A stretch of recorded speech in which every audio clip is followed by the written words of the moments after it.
Hello, everyone. This is our Dialogic Pedagogy podcast, number 27, on August 1st, 2018. I'm not back in the 20th century. And today's topic is Dialogic Teacher Orientation, sponsored by me, because at this time, I'm actually involved in writing a paper about it and a long-term project. So we are now here, Eugene Matusov and Ana Marjanovic-Shane, and we are hoping that some other people join us that expressed interest to join us, so they may come in and out while we are talking. So what is Dialogic Teacher Orientation? Oh, we probably have somebody joining us. Hello. Hey, how are you? Hi, how are you doing? Great. Good to see you. Lisa, great to see you too. We just are starting to tape, so we already announced it. Okay. So my first question was for myself, what is Dialogic Teacher Orientation? So provisionally, I'm actually writing an article about it in which I try to in fact, create a definition of what it is, or definitions or ways of seeing. But provisionally, I would say Dialogic Teacher Orientation is a concept I first heard from Eugene about 7 years ago, maybe, like something like that. Without a definition, you know, like if you're passing somebody's classroom, you hear some voices. From those kinds of voices that you hear, you may think like, oh, this is a boring lecture. Somebody's just, or you can hear a lot of voices with excitement discussing, then you know something is going on, or you can hear some different ways. So you know the different ways of doing education are being there. So Dialogic Teacher Orientation is a way how you enact your role of a teacher. What do you think the teacher role in that moment is, and how you enact it, and how that creates this milieu of a pedagogical situation? I would say that. What do you think? Yeah, and let me just a little bit correct you. In a sense, you're talking about not dialogic teacher orientation, but generally, just what teacher orientation means.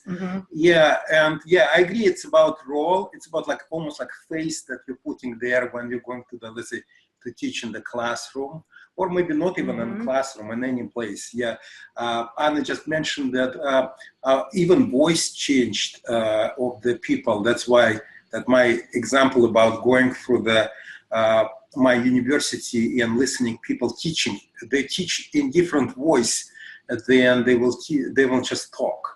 And I struggle for some time, and maybe continue struggling. You know, it's difficult to know when the struggle is over, whether or not teachers should have teacher orientation in or any role, particular role. It also includes kind of the tasks that or goals that the teacher has. And again, whether or not the teacher should have any goals, that's a good question. Like when you try to accomplish something.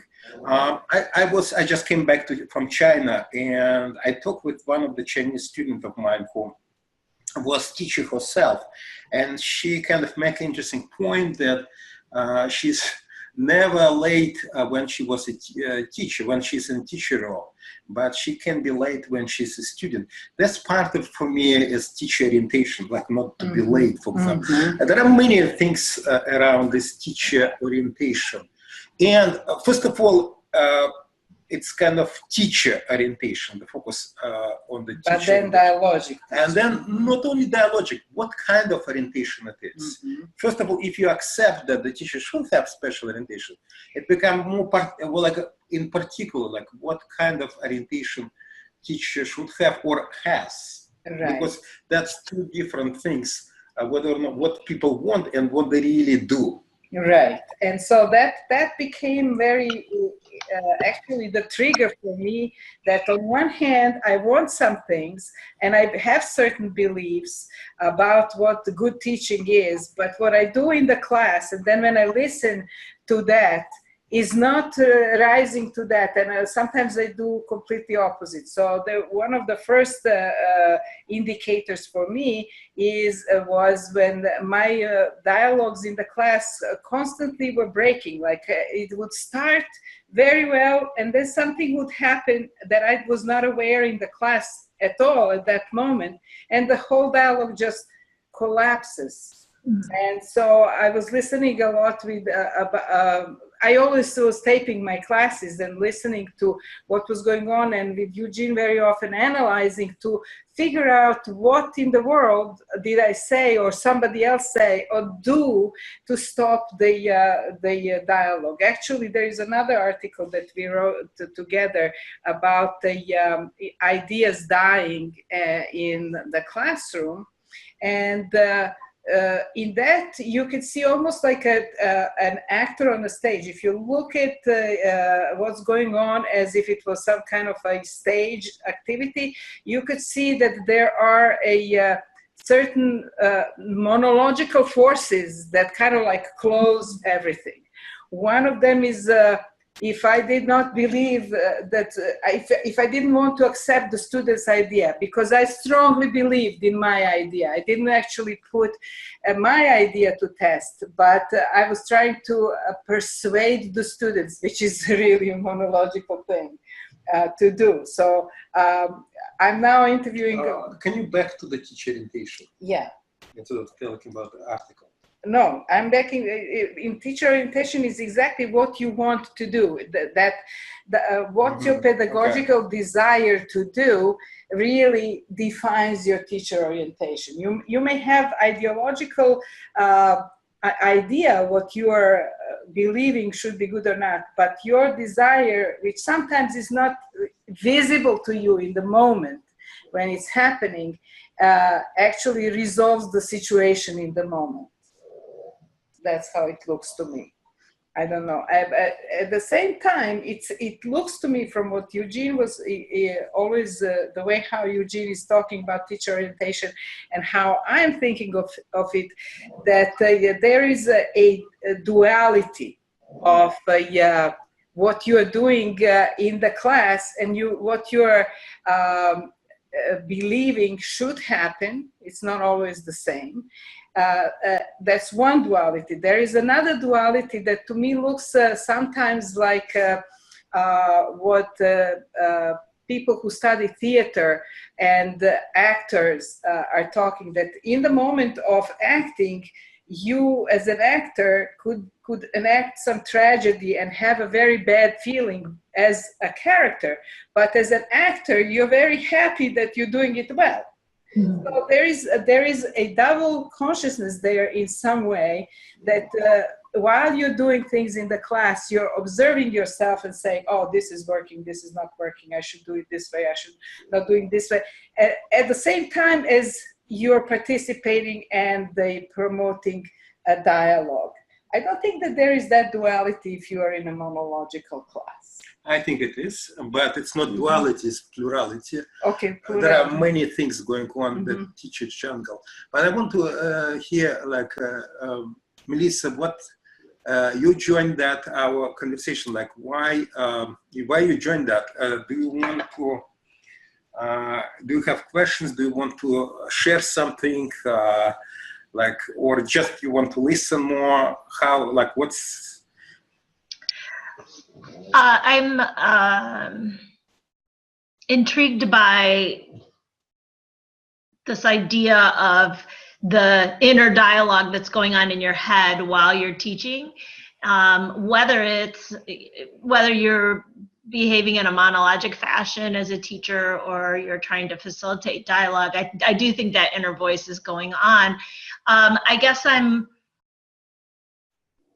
interested in this dialogic orientation to a classroom, and I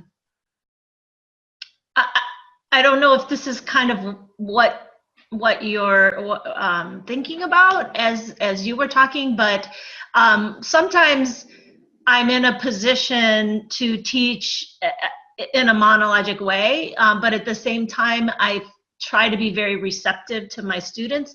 And I feel like that's a little bit different. That's like when I'm teaching science and math and I have like a really short time, I tend to be more lecture oriented. Whereas when I am teaching education courses, it can be more dialogic, you know, where the whole class is participating. And I'm trying to figure out how to facilitate that kind of dialogue. So I don't know, I guess I'm just thinking out loud here, but I feel like I try to bring a dialogic ethos to both situations. And I'm interested in, I guess, just exploring that more and figuring out how to articulate that maybe to teacher candidates as well. Mm-hmm. Now, several things that interesting for me that resonate. You're talking about more dialogic and more monologic, but sounds like, correct me if I'm wrong, because I can be wrong. You're talking more about like a genre or organization of communication in this area, not about spirit. Because for me, lecture can be extremely dialogic, even one person talking, and I'll tell you under what conditions, as well as exchange that's going on. Many people participate. There can be a huge participation of the students, but in the spirit, it's monologic. Because the question is what the spirit, for me, dialogicity and monologicity, it's not so much about genre, but about spirit. Although, of course, there is kind of, it's much easier to do dialogicity, or dialogism, better to say, dialogism in dialogic genre than in monologic genre, but it doesn't necessarily mean that it's dialogic or there is dialogism there or there is monologism there. Like, for example, lecture for me, dialogic, if it's a prolonged reply to somebody's question. By the way, it can be a lecture by the students or by the teacher, it doesn't matter. But if it's replied, there is a real genuine question was asked and of interest, a serious question that another person is really interested.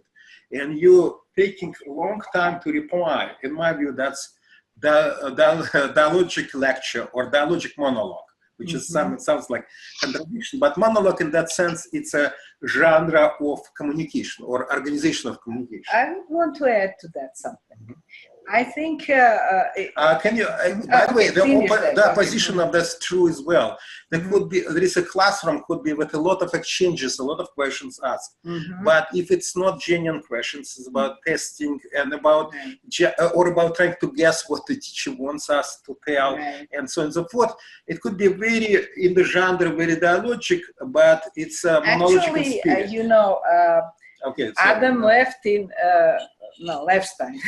he, I just saw that article, didn't read it yet, but has a very good description of that. A lot of people talking, but not much dialogue. He calls it exuberant, empty dialogism.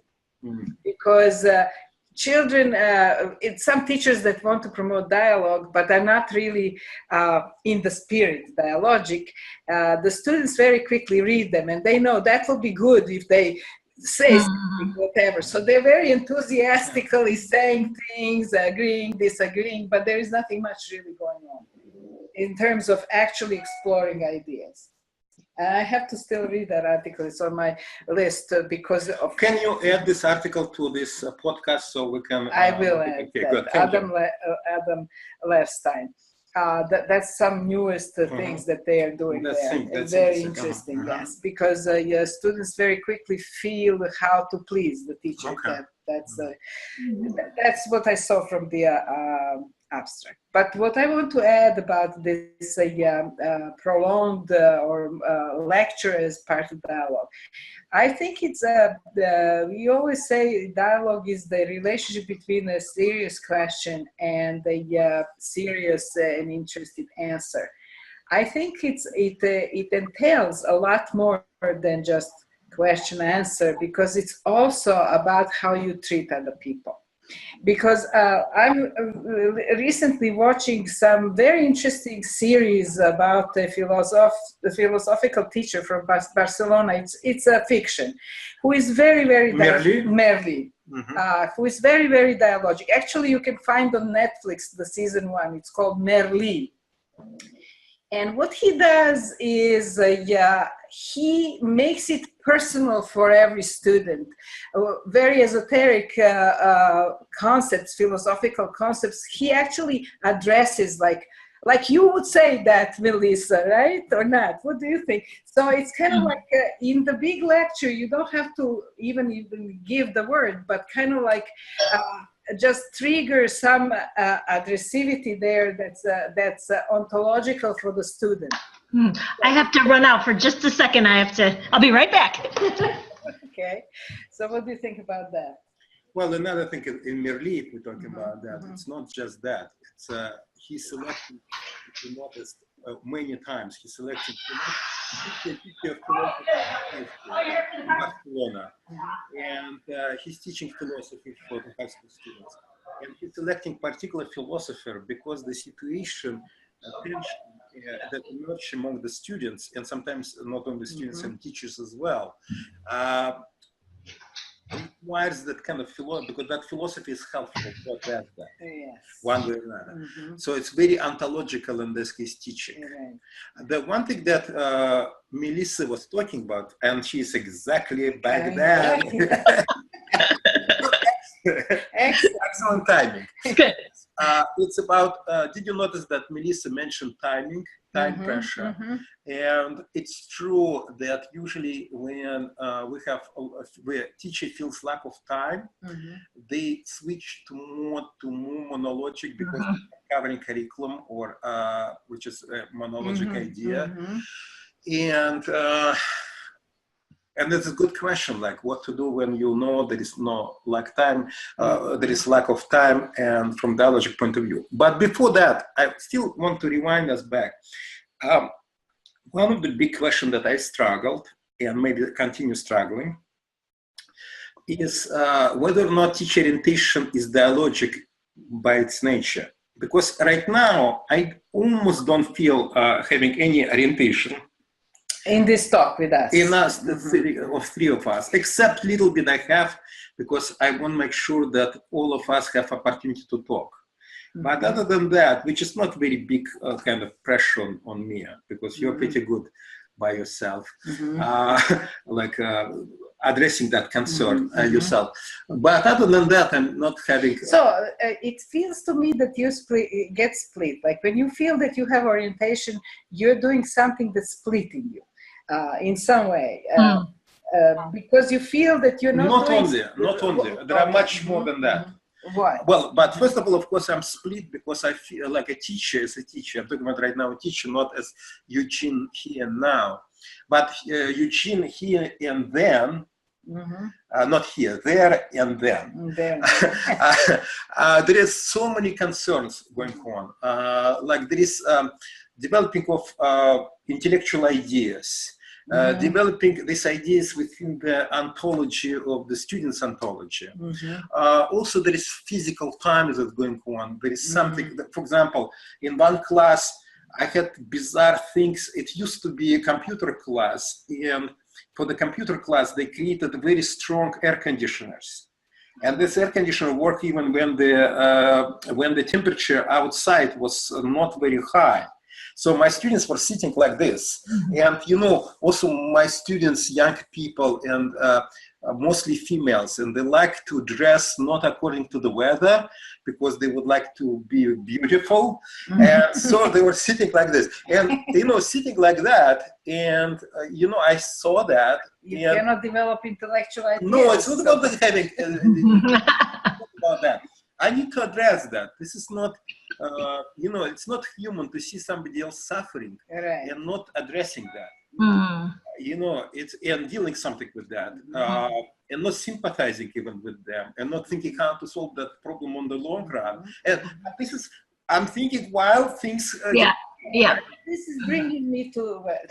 No. But let me put more because it usually happens much more. So they're sitting like that. Somebody talking on the phone, and I start thinking: is it they talking on the phone because they're disconnected because they're bored, or should I leave them alone? It's normal. Not everybody should 100%, or maybe it's emergency. Or you see, then I see somebody get angry with each other. What's my position on this, them being in? Is it because of the class, or they have some issue with each other outside of class, or maybe it's something on the border? I need to address that something, and so on and so forth. Or I can see clearly that somebody couldn't hear another student. So that's happened at the same time. It's not like happened separately or in sequence, and it's happened in sequence as well. So there are many, and there are certain things that I have my own thoughts. So should I talk about this, my own, should I share my own thoughts or not share? Or maybe should I interrupt or not? You want to jump, should I just shut up and let you go right now or not? All of this, and this happens in the intensity, besides me trying to be dialogic or whatever. Right. I think that in every situation we have some kind of orientation. But No, I would say, I think you're using the word a little bit narrower than I am using it, because I think we don't always feel there are certain situations to which we are very, very attuned and accustomed, and many things are ritualized. We don't have to make decisions; they are just being done the way like that. So when you I think specifically dialogic teacher orientation works against many accustomed things in the education, and we start becoming aware that certain decisions have to be made, which are because they are special. They're not something that just go on the flow. So I wanted to say, when you described what you see and what you should do about it, think about just like what you think is your responsibility as a teacher. That's part of teacher orientation. Why is it your responsibility to think about whether somebody's cold or not? In the real life, if you were in some cafe and talking with people, maybe you would address that, or maybe you would expect from people, if they feel cold, they will just do something about that. Also, students, what they expect, can they go to pee, or can they go and put the sweater on? What's accustomed and what, so it's the whole regime of the traditional school is so anti-dialogic that when we want to break that, it starts to break on many different things and creates this feeling that is a teacher orientation. In a sense, it's very conscious feeling of making decisions in every moment. And then also there are many of those that we don't make conscious decisions that are part of teacher orientation that you can question, like I started to talk about these moments of breaking dialogism, which I could only notice after the fact when I analyzed what I was doing. So within the situation, the consciousness of that can come or not come. And I think that when we talk about orientation, we have to talk about larger, and we have to also then talk about specific dialogic teacher orientation, because dialogic teacher orientation would be completely different in a different situation, like in a democratic school, where you would first of all have different people come to your class or want your class in the first place. So the whole setup is based on something different. And let me tell you that maybe in democratic school, I don't know, maybe we should ask Jim about Jim Rittenmudel, who is one of the founder and staff member of the Circle School. Melissa, you know him, right? Yes. Yeah. And he might tell that this is one of the bad things about education is the teacher have orientation. Yes. Maybe, by the way, I don't know, I cannot talk for him, but I suspect that maybe he will say exactly that's what's wrong. And the fact that dialogic teachers like us trying to support this idea of orientation as a concept. Right. Maybe that's the problem. Maybe that's assuming that it's natural. And by doing that, you kind of, how he called us, to us at least, I don't know, Melissa, about that. He called us benevolent dictators. Yeah. And we are working with people in cage. He's working Just stop about that. That's not what his point about that. No, yes, that's dictators. not his point. You making it softer. Don't make it softer. Okay. You make a very good point that we benevolent dictator, not because it's cage. It's a completely different thing, in my view. But because, you know, we are kind of in the context of the school, we can give a lot of freedom to the students, but we giving freedom. This is where, because it implies that at some point, because just I change my mind or I'm having bad mood today, I can take it off and that will be fine. Or I don't have time today, as you say, when you're pressured on time or certain other requirements. Like one of my again, you're washing out. No, it's not washing out. Yeah. It's exactly that. We are dictating because we are. No, it's not because we're dictating. You're wrong about that. It's you don't understand his point. It's not because we dictators, not because when we failed things, not because of lack of time. This is not what you don't understand his point. I do understand. No, you don't, because what you're just saying, it's contradictory to his point. No, his it's point not only that we do it on whim. On whim? No, it's not on whim. No, it's because it's not when we're failing dictatorship, Amir. It's exactly when succeeding dictatorship is there. And this is what's his strong point about that. It's because the condition of the success, it's our granting the freedom to the students.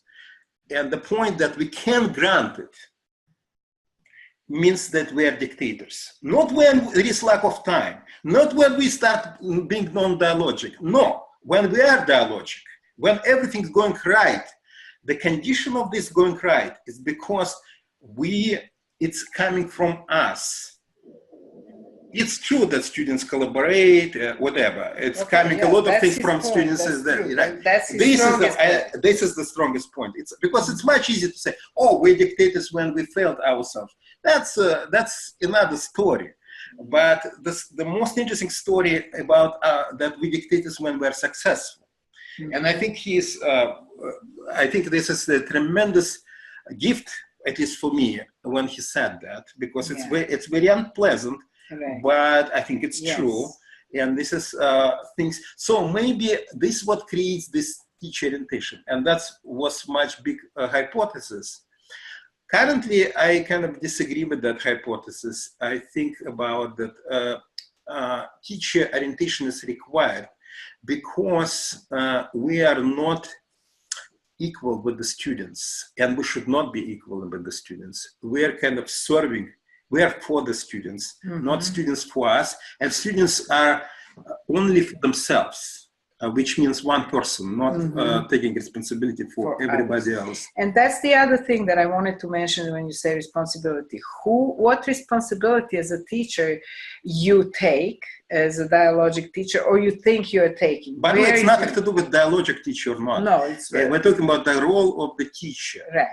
But responsibility in many things, like who is doing what and for what reason is doing what, as staying responsibly behind that. For instance, Kathy von Duke, who was Eugene's student and now teaches herself, she always feels responsibility to well, she was also hired to tutor also in math, so the students would pass the Pennsylvania tests for the teachers, the future teachers. So she feels responsibility that she has to help them pass that test. That's her responsibility.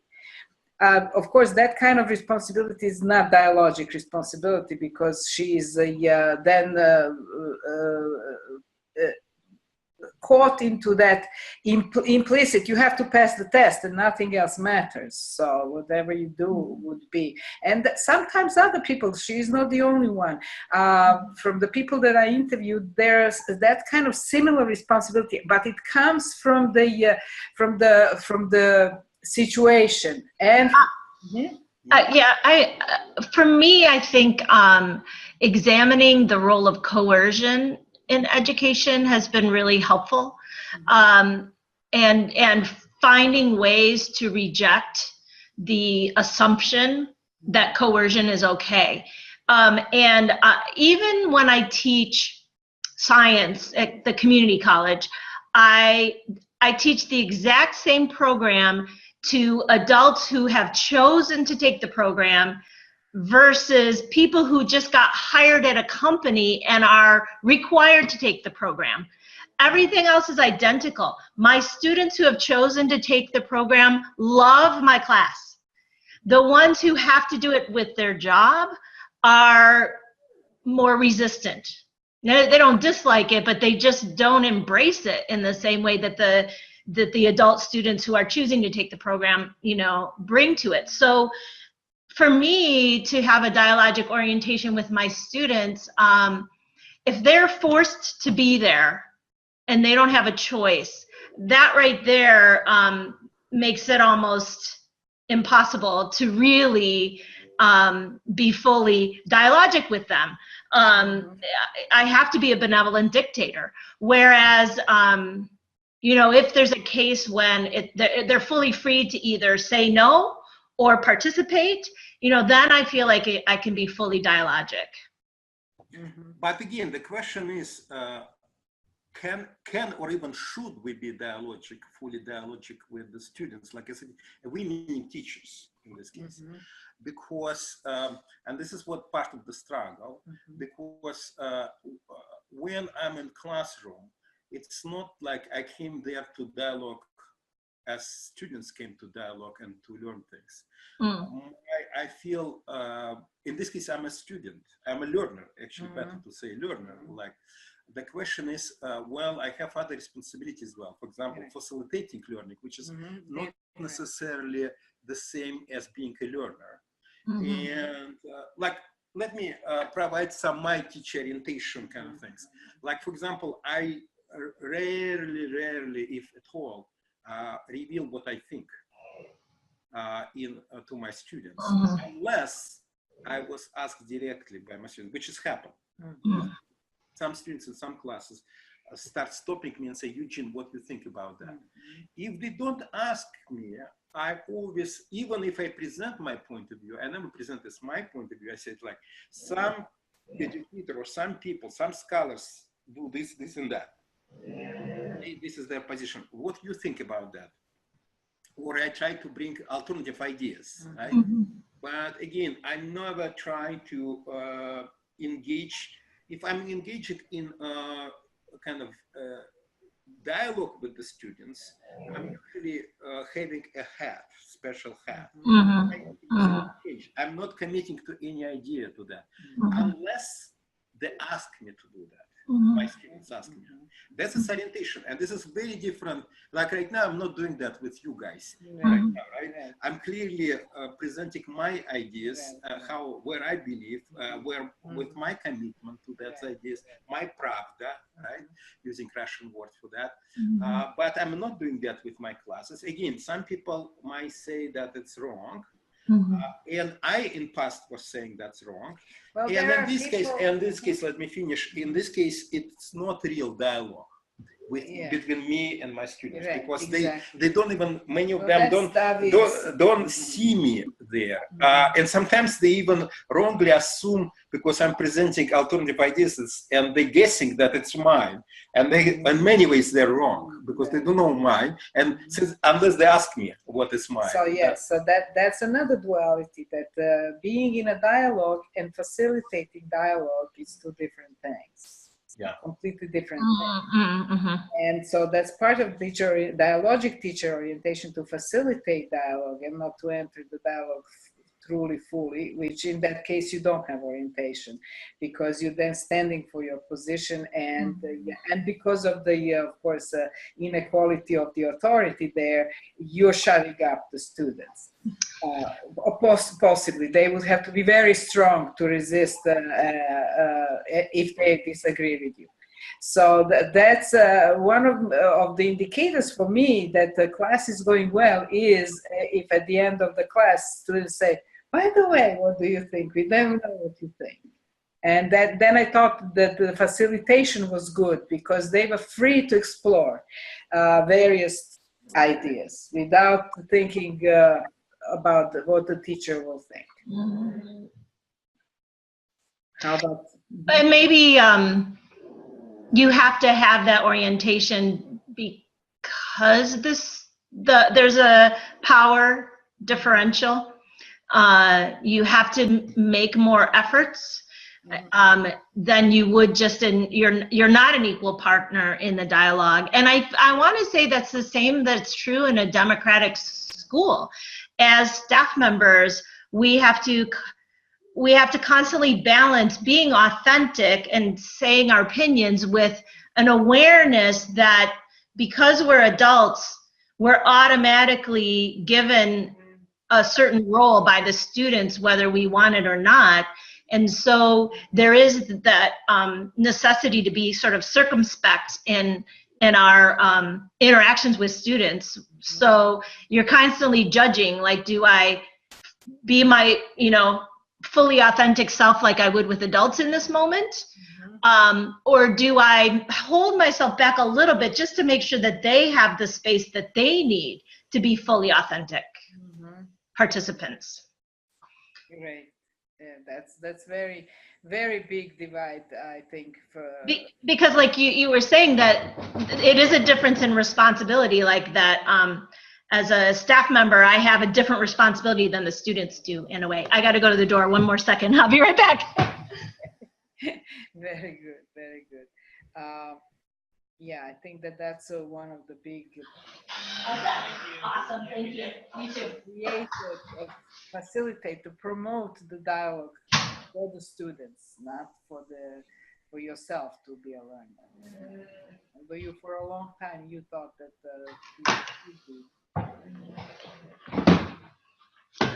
Again, we're talking about whether or not teacher should be learner or not. In my view, the teacher in Dialogic, especially in teaching, teacher is learning, but it's not the same learner as students learners. Not because of pedagogy part of that as well, but because again, there's so many different responsibilities there. First of all, you cannot facilitate dialogue without fully engaging that. And by fully engaging that, like with your heart and mind, the thing is what you're holding back from publicly responding to that. It's true. Or you're responding to that not through your ideas, but through the facilitation. That's your response. Right, right. You're not participating. You are fully participating with your heart and you, which means you're learner, because you're constantly thinking through the ideas, but you're not kind of thinking about how I articulate my position on that. That's not about. I don't know. I don't know. I feel like you flip. I flip back and forth, depending on the moment. It's always a momentary decision because I feel like, let's say it's a classroom of adults. I'm bringing my expertise to the classroom. That's why I was asked to be a part of the class, and so there will be moments where I do bring in my own knowledge and experience and perspective. Of course, that's happened, but it's not like, of course, but it's happened for me, and maybe that's different for you. It's not happened as my ideas, like my expertise and level. Like I know that like there is, let's say in the class, like students present ideas, right? Let's say there is no alternative ideas to that, or there is alternative ideas, but there is some other alternative that I know. And this is my expertise. I'm bringing that, but I'm not bringing, and my ideas, I actually disagree with that. Indeed, I disagree with that. I'm holding that back. I'm saying, what about this existing new other ideas or evidence or points or whatever? How you would reply to that? And let me provide, or let's look at the internet and see what is that. And so this is my expertise. Of course, I'm providing. That's why I'm for. But I'm not providing, like, I'm not equal participant of the dialogue. Although I may be so interested in participating in that, it's like, gosh, and I have to hold my back. And sometimes unsuccessful, and I see it as kind of non-successful, because in this case I see more like egoistically that them I want to be part of this discussion and dialogue, and I'm jumping to that, and this is when I should not jump. I think this is one of the big quantities for David Garcia, who is our friend from Barcelona, spent the last semester here. And this is his constant quandary, because he's so interested in certain ideas to present them, because it's not to present as some idea, but it's his belief. And he wants to explore it exactly just as part of the dialogue. But then he feels he will be imposing on his students. That's his big quandary, big tension that he feels between himself and his teacher orientation, and he breaks it. Well, I think a part of it is how much you have had the opportunity to build trust with your students and to build relationships with them.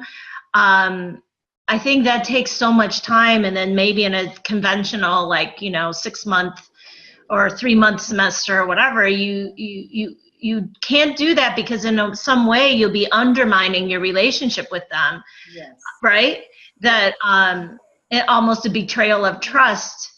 I don't know, that's maybe too strong to say, but whereas if you have a long enough time and where they understand you to a certain level and you understand them, that I think you can have moments where you can disagree and be more forceful about your own opinions. But you can also contextualize it. Okay, now I'm going to take off my hat of facilitator and I'm going to put on my hat of stating my opinion, and here I'm going to say my opinion now. Let's debate it. I don't know, do you think that it's possible to do that, or does that undermine the attempt to create a dialogue? First, when the students ask you to sincerely, what do you think? Oh, that's a good point. That's one thing. And the second, if you announce it like that and say, this is now, especially when it comes to the opinions that are concerning certain values. And I think people who are very strong human rights, or who have some untouchable values that they think nothing, no discussion should even be about them, human rights or whatever.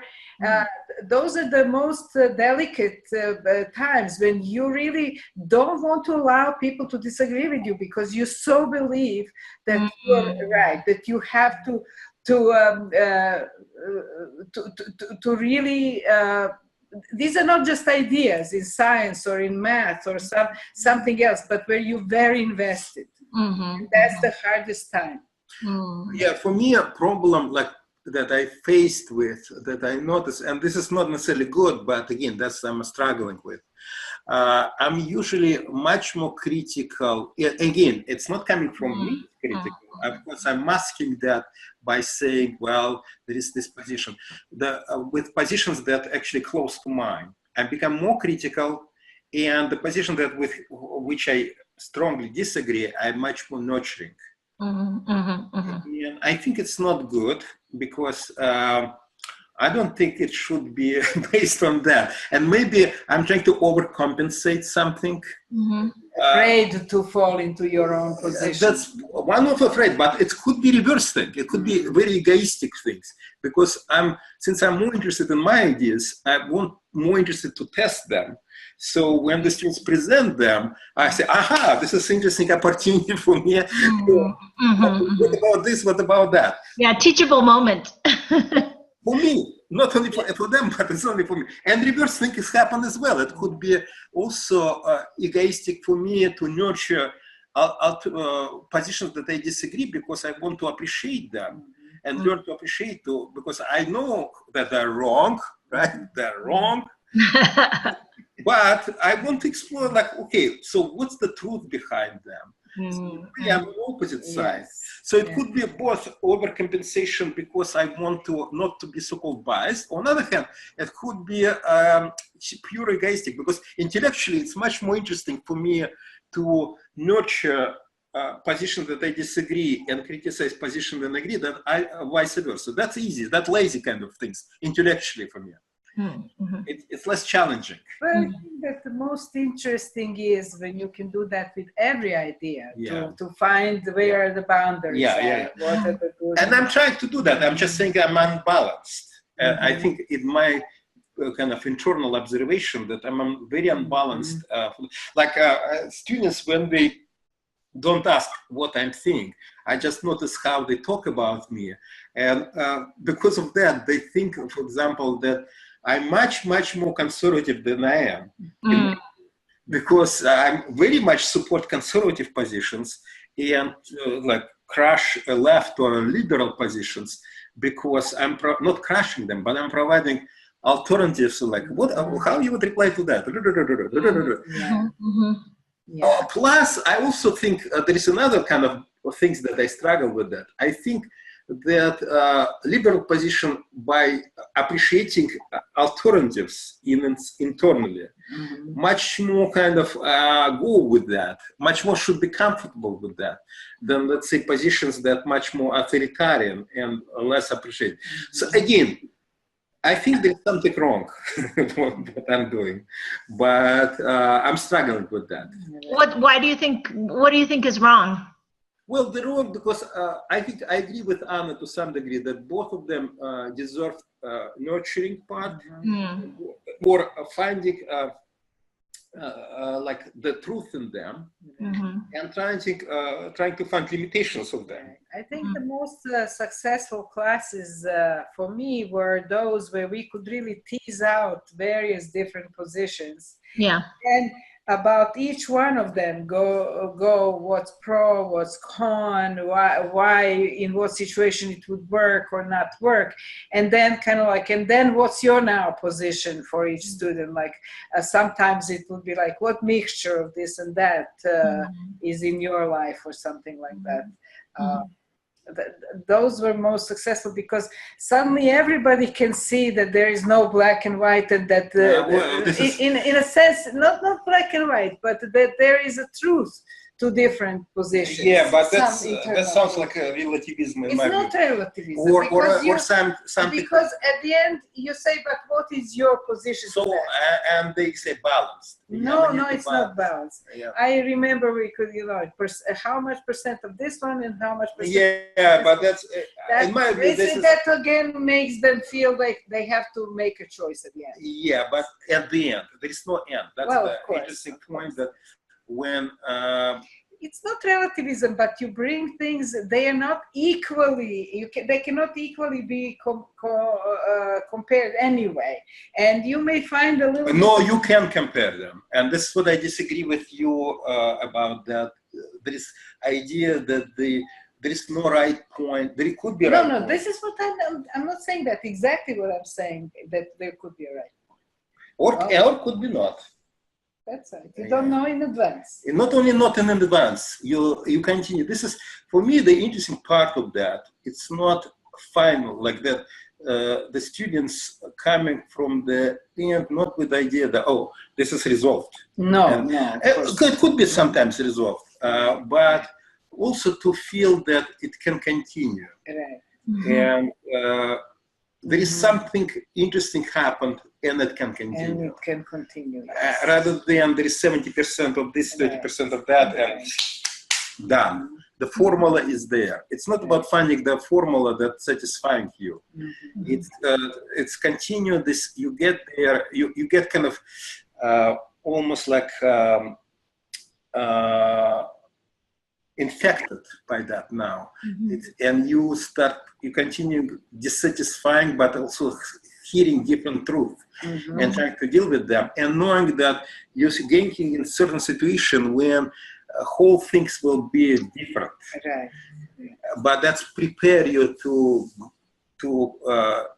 get into that situation and deal with that situation in a very novel way. Right. Rather than develop like some formalistic things with some percentages of truth. No, it's not formalistic, but it depends on first of all, so many things, how it will be in the class. But I want to just quickly return to your idea of a difference between what you're doing at the beginning when you just new students and when after certain time when you get to know each other. Maybe it's trust, maybe it's not trust, but in a way it's really very different type of dialogic orientation, because I think, can you answer, besides types, and this is what I hear from Melissa, and I can kind of, it's very, maybe a good point. There is dynamism of the of the teacher orientation and contextualism. Depends on the situations. It's not only types. And there are also types like philosophical types, for example. Of course. And also there could be types depending on some other things, like what you're teaching, for example, or who are your students. We talk about that as well. But besides that, there is dynamism, which is even within the how unfolding the class things happen, but also contextually the things like happen. So go ahead. I wanted to say that if I have in the class a student who took a class with me before, it completely changes everything, because I'm so different from the rest of the teachers that the new students kind of like lose the rug under their feet. They don't know what to think about it, and they are disoriented.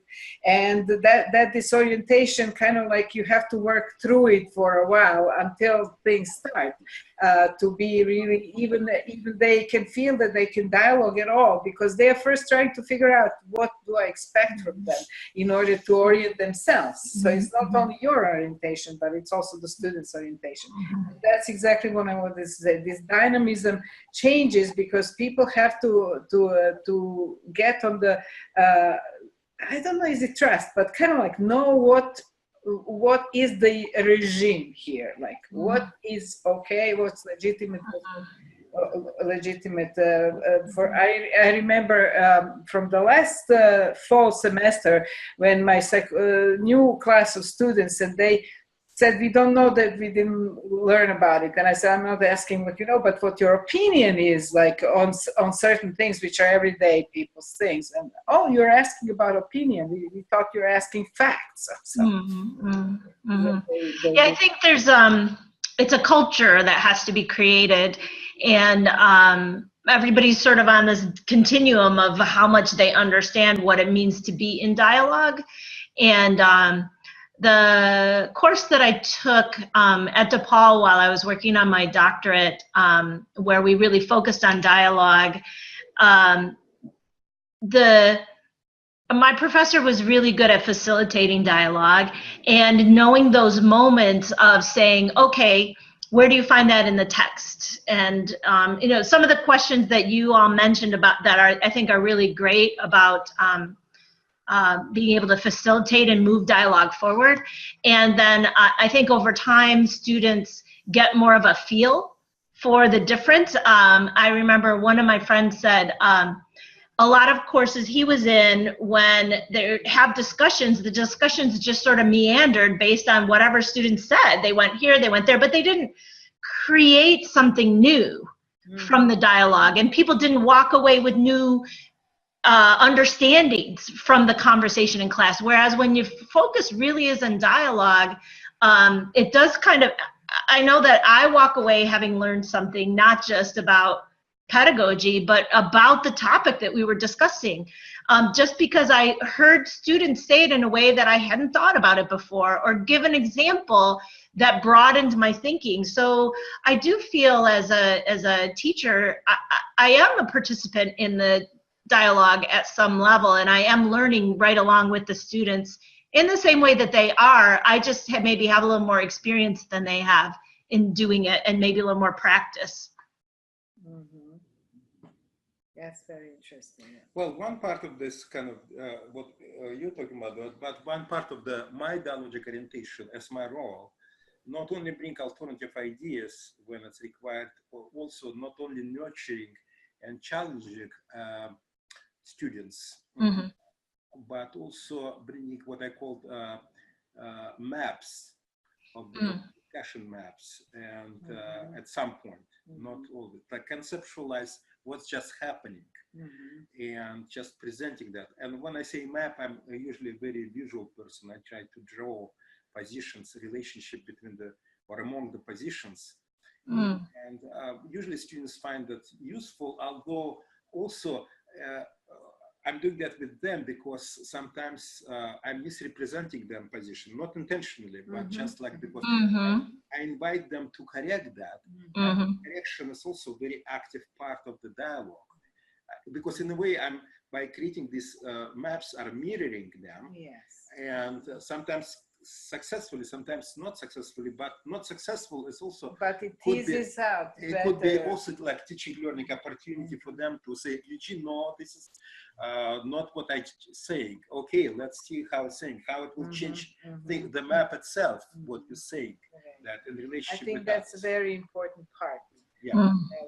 Orientation to because it involves immediately reflection on, is it really what did I say, how other people hear that, and then deepens dialogue. Yeah. Something that I didn't know that I actually expressed big idea. It's like a small argument, but it's actually behind that small argument. There is kind of big idea that was revealed on this conceptual map of our dialogue, and that's sometimes I'm doing that's that. very useful, and then sometimes, especially Kathy, she thinks that Eugene and I have some kind of network in our head, or between us, and we all plug everything in that network immediately. I don't feel like that at all. That's very creative process. Actually. It's a very it's nothing that. Of course, there is a lot of knowledge and experience that pre-exists, that you start to kind of connect things, but there is so many new things, and as you say, you hear something new from the students that suddenly puzzle for you too to explore. Yes. Yeah, and in this case, that's part of that when the teacher is learner number one, in this case still, because all of these possibilities to create a big pictures, or big gaps, for example, that's also part of that. Well, this is not really related, but maybe we could talk about this some other time, is another piece that I'm interested in is how to do research dialogically. What would a dialogic inquiry be? So I tried to do one for my dissertation, and I've done some dual ethnographies that are based on dialogue. But I'm wondering, what can you have a dialogic inquiry if it's a researcher and a participant? Does it have to be researchers together because you're on equal footing? So I have some questions like that about research methodology. This is new interesting topic, and actually we just going to publish a book. There is a chapter on that, but a few people want to write together with me, like Anna, but there is 2 more articles about this, about, I call it dialogic analysis. Dialogic analysis and dialogic art, research art. Because I don't call it method. It's not a method, it's art. Yeah, I think it's an interesting separate topic, but of course it's very much related to the dialogic teaching, because it guides dialogic research. And in my view, there are some interesting examples of dialogic research, but not very many in education, at least. And it's interesting, and I think it's interesting new field. Let's put that as a new topic for the next time. Yeah, this can be. So what are the kind of issues of the dialogic orientation?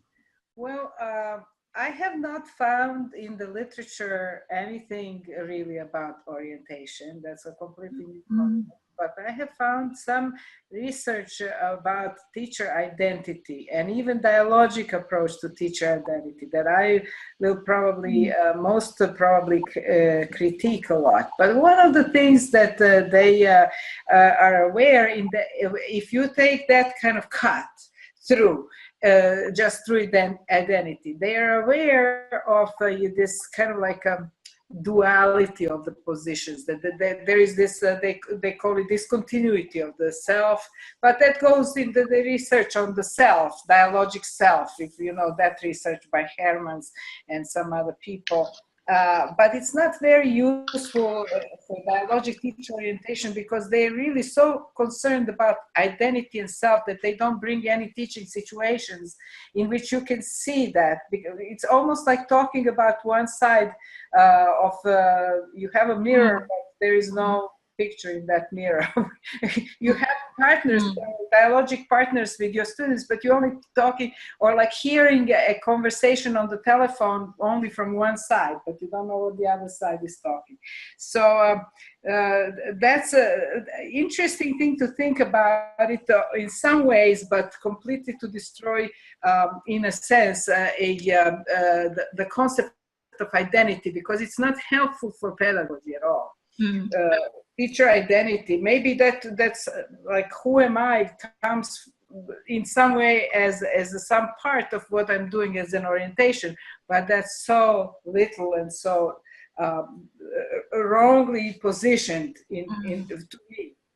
What about the relation between inner transformation and dialogue? Inner transformation of whom? Of the teacher. Of the teacher. Yeah, that's a very good point. And this is actually related, that I want to say that one of the probably mainstream dialogic orientation is not actually what you just, Melissa, nicely is talking about, but it's about like how to dialogically bring students to the end point that the teacher set up. Yeah. And it's very tempting position for many reasons, because you can get very excited, or you think this is will be an exam and the students need to know that, or because it's a social justice issue, whatever. But in my view, that's instrumental dialogism. And this is what I'm relating to what you just said. It was very tempting for me, just because I grew up in our civilization, I would call that, likes endpoints. But what's helped me to break with this orientation, because how to break that? It's very powerful orientation and it sucks you in very quickly. We are in such institutions. And again, forget about the institution. It's so personal, because it's easy to blame institutions. But it is it's very personal that does that. What helpful is, it's actually this position, what you're talking about. I'm always like think about, which helps me, how to my students going to surprise me, which is, it's about me being surprised about something, and it's coming from the students. By orienting myself to that, so I start looking for surprise moments for myself, points of the surprise, points of the puzzlement for me, that's coming from the students. Surprise me. And that's helped me searching for that, and that's part of orientation. Helped me to stop focusing on endpoints, but on the points of the surprise for me as a teacher. Of course, I'm very much interested in the points of surprise of the students, when students are surprised by something. But that's less important in my view than focusing on my own surprises, because this is what you just beautifully said about this transformation of the teacher. And I'm talking about not pedagogical transformation. Right. That's the easy part. Like I'm surprised. Oh, I'm surprised that this move is working or not working. But I'm talking about this. Really, it's about like epistemological surprises that coming from the student that surprised me. Like, wow, I never thought about from that point of view. Or this is aha moment for me, and or moment aha in negative sense. It's not a discovery, it's collapse. Like I was really thinking that I know that, and I finally found that actually I don't know anything about that, or not anything, but not the way how you my knowledge is collapsing. Thanks to the students. Thank you very much, guys, for that. You know, I want to say one thing that has really helped me with understanding how to have a dialogic orientation is the idea of surplus of seeing. That's an interesting point. That made it click so much, because while I'm in dialogue with the other person, they can see everything behind me and that I can't see, or they could see my nose or my eyebrows. I can't even see those. I can only see by being in dialogue with the other person. So that shifted my focus to realize that I can even see myself better through the other person, as well as be able to see everything else that I can't see, which they can. So that, you know, that concept in Bakhtin just was very powerful, I think, for me. And how you translate that from the visual just into a metaphor, seeing from you, yeah. Boy, that's a good question. I don't know. It's just something that already made sense to me, maybe. You know, because I'd already been studying Buddhist ideas for so many years. So, you know, Buddhist ideas are so much about interconnectedness, and your environment is a reflection of your own insides. So maybe that distinction was already kind of blurry for me. So then when I read that idea of surplus of seeing, it kind of just, you know, it made intuitive sense. It's interesting to think about more on a metaphorical level than on the visual level, because dialogue is more about the orality, I would say, than what you visually. So just the fact that somebody sees my face and I don't see my face at the moment, and they could reflect it to me by, you know, like I can see what they see, how they react to me. It's that's a very, very interesting way. I think future research, how to translate that metaphor into a metaphoric meaning, not into a real meaning. Because I know some people, maybe you've heard of Jane White, who does, she took that same notion to study very early childhood education, even with children who are a year old or less. And she would put cameras from the child point of view on child's head, from the teacher point of view, and just visual who sees what. You can see a lot of interesting things. However, to me, it's a short of dialogue, because you can see visual position, but what's actually dialogic position there? What's the question? What's the answer? Why is that? Where it comes from? How it moves? But I think it's a very useful indicator to us to kind of move us into a dialogic position. To me, what you said about the surprises, and I started this whole research thinking about exactly that metamorphosis of how you become a dialogic teacher, where you are and how you really become, and what does it really mean, dialogic.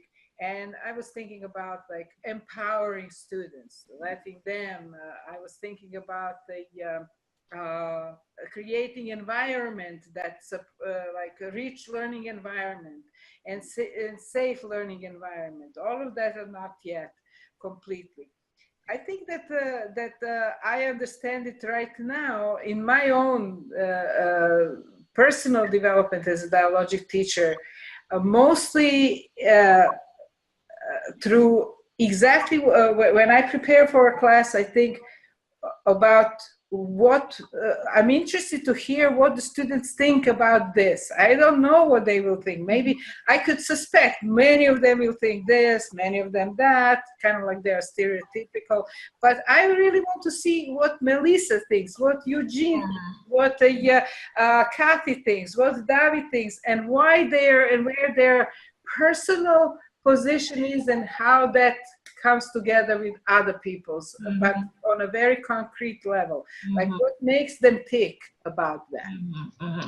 Right, which is why I think Eugene's point that if you have this end point in mind, we have to get to this place, that really undermines that ability to really be curious about what is in each student's mind. If you're trying to get to an end point, you really can't do that. But if you let go of that, you know, you can go end up anywhere. Right. And so it has to be, whatever is the topic is not the end point, but it should be the starting point. Like, yes, well said. I like that. In some way.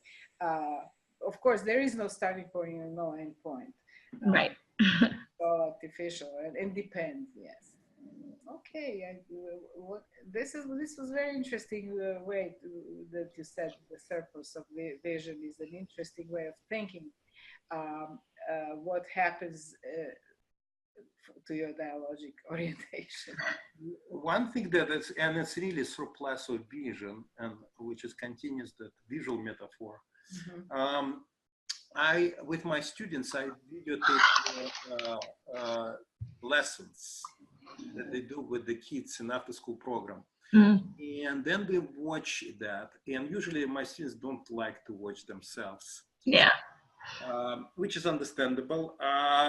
But in this case, I started that practice with the idea that the students watch themselves at home and then pick up some episodes to watch for us.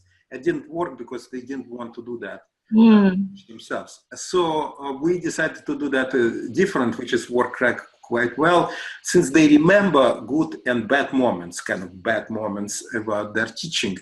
They can just find that in the class. And what was interesting, in many cases, what they especially consider to be bad, we watching that together with their peers, we couldn't find that it's bad, which actually means that usually what's happened was often the students have their own norms, what's good, what's bad. It's true. When this norm is broken, they feel bad, or we feel bad about that. But it may be good that the problem may be the norm itself.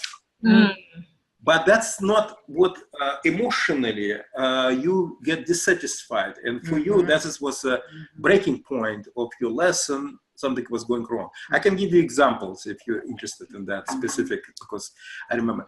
But then when they watch that, and this is what they remember, didn't work, something didn't work there. And usually, my students usually blame students for that. Their kids, that there's something wrong, they're ruddy, they're this and that. But when they watch together, we found it's a great moment. What was not so great is the norm that doesn't recognize greatness of this moment. And this is, in my view, a surplus of vision. And by the way, without videotaping, you cannot do it. You cannot access, because this is in the memory of the students.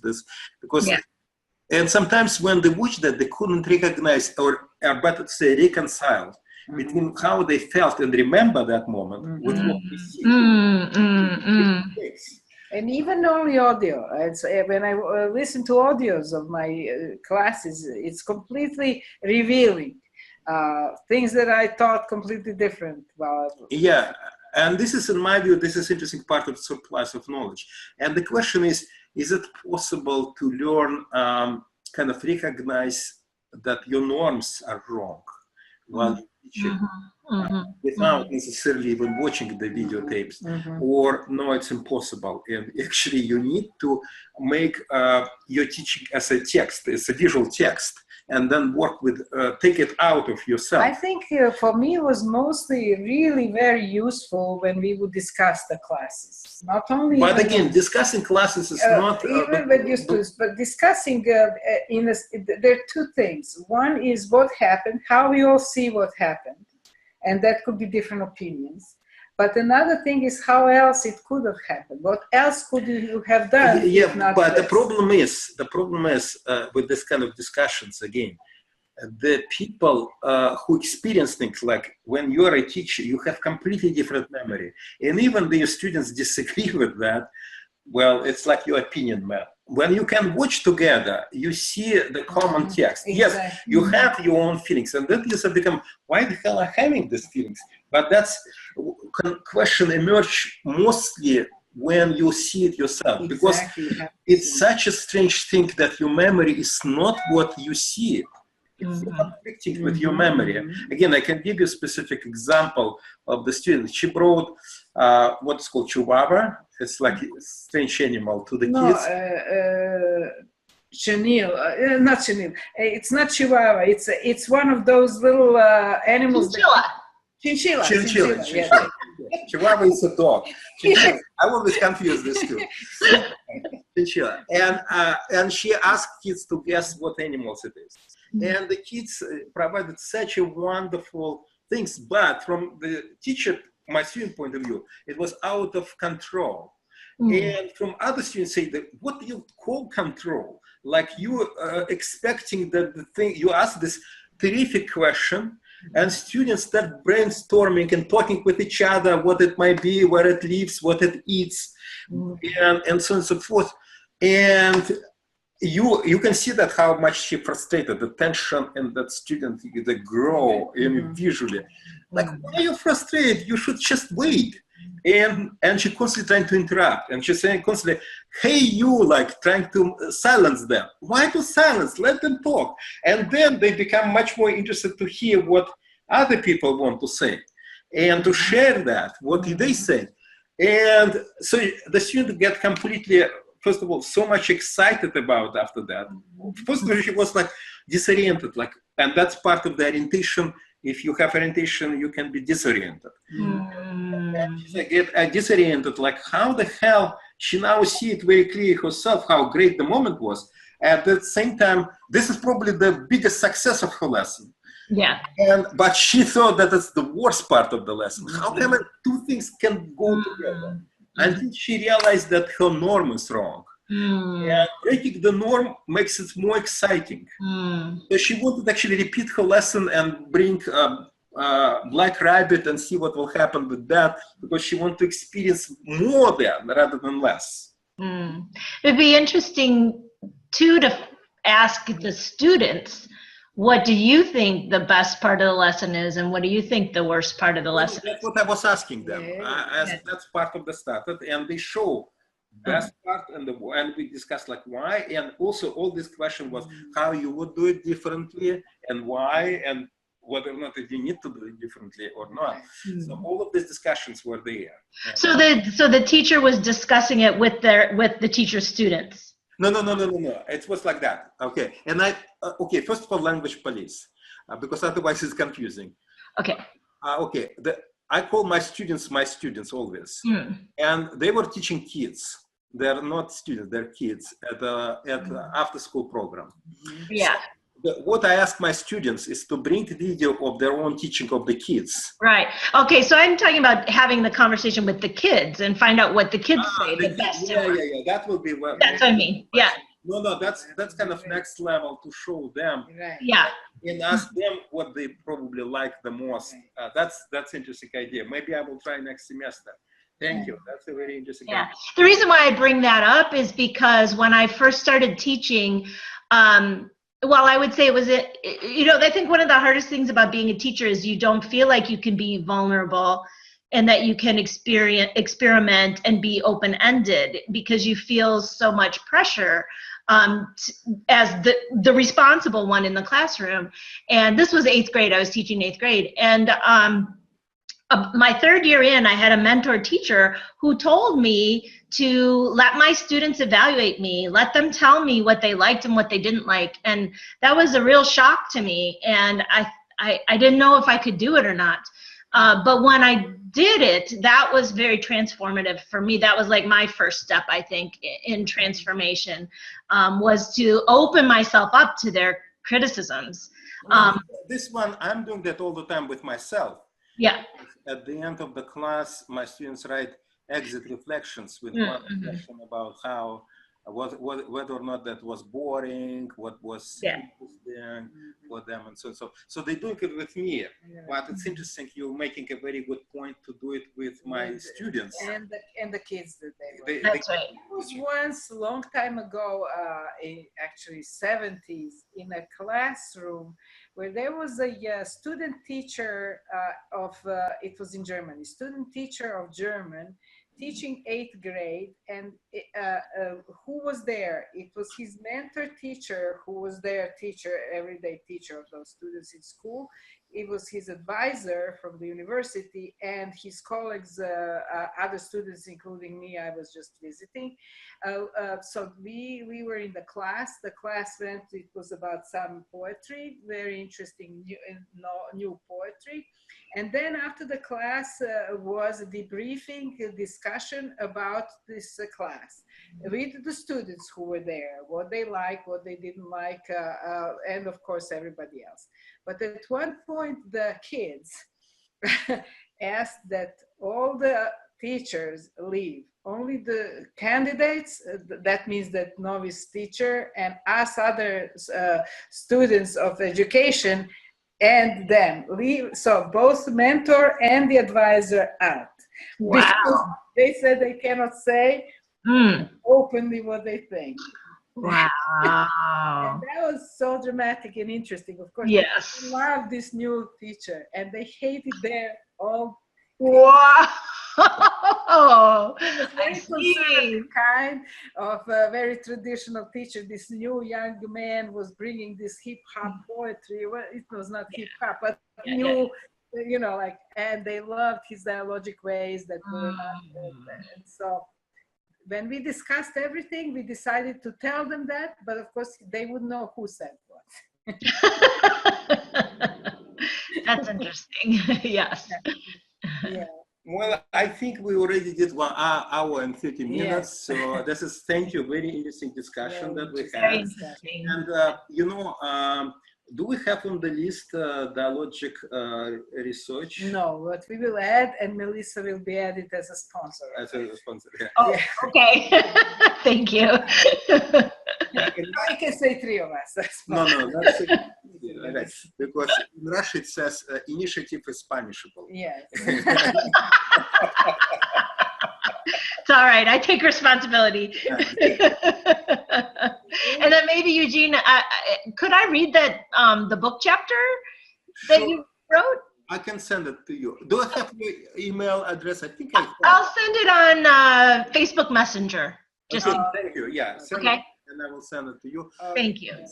And I will put that article about exuberant empty dialogue. Oh, good. Okay. That sounds interesting. And Merli, we need to put reference to Merli. To Merli, yes. Right.